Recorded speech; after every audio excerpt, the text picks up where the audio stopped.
Hey there. So I think something that we're going to end up doing for this course throughout the term, and I'll kind of determine like how well this goes based off of views or something like that.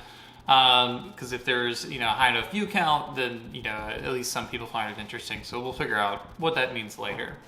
But so I just went through Packback responses for week one, and what I really love about this kind of discussion board thing is that these are questions you guys come up with, and it's not something that I give you something to do. It's something that you find engaging, and that I really like, and I love seeing the content that you guys talk about.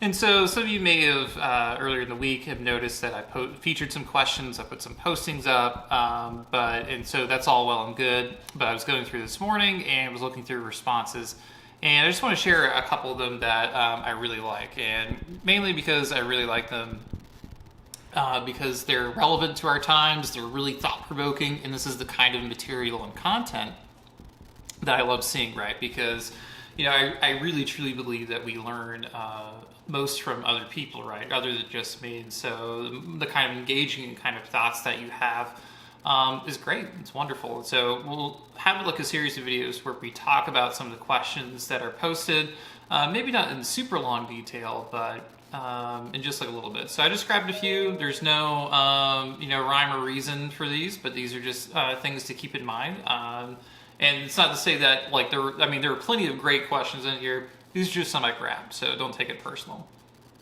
So we'll talk about this first one from Ashley Garibay, who's asked, why is it that police and society were more angry and upset at the riots that are happening rather than people being murdered by police officers whom are supposed to protect us?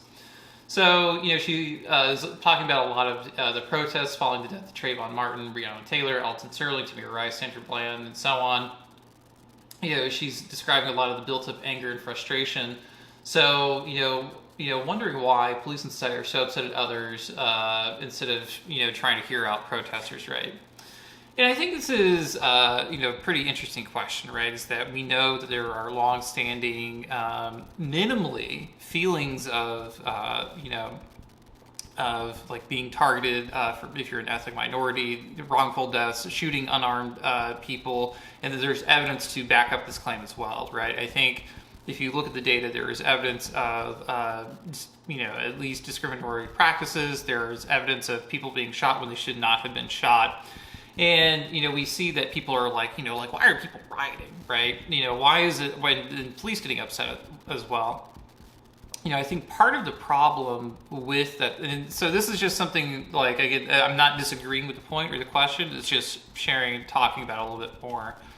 When we think about these kinds of protests, right, we know that police are very highly fragmented, right? So that there's no unifying police system, right? There's no federal police force.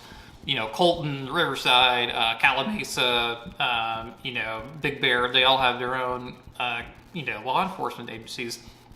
And so when police hear that there is maybe a riot going on in Minneapolis, and then that they are, then someone in Big Bear gets, rough with them, or they get upset, even though that was a police officer who does that in Minnesota, that's not the officer that's doing it in Big Bear.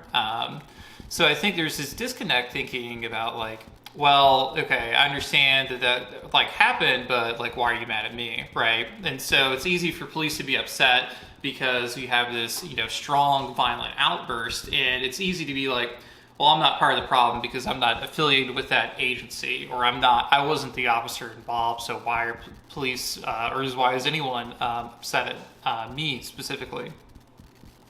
I think if you also think about riots, right? Riots are, very destructive. They cause a lot of damage. People lose their property, and while it is important to, hear out people, to, take in, what people say and so on, to react violently like that really draws a lot of attention, right? It's very scary when you have an angry mob in place that's going around burning stuff, taking food away. Or not taking food away, but taking property. It's very unusual. It's unsettling. You can see people are very angry, and in many ways, the police riots were the reason why police became organized in the first place. So you have like this weird thing where riots are happening that the police are made to control, but it's the public lashing out against the police. So it's this very weird disconnect. So it's one of those things like for some people, may not even think about civil rights issues or disparities in the criminal or discrimination in the criminal justice system. And so all that they see is riots, right? People acting violently. And without, maybe taking a moment to pause and consider why that's happening, then it's ineffectual, right? So it doesn't really matter.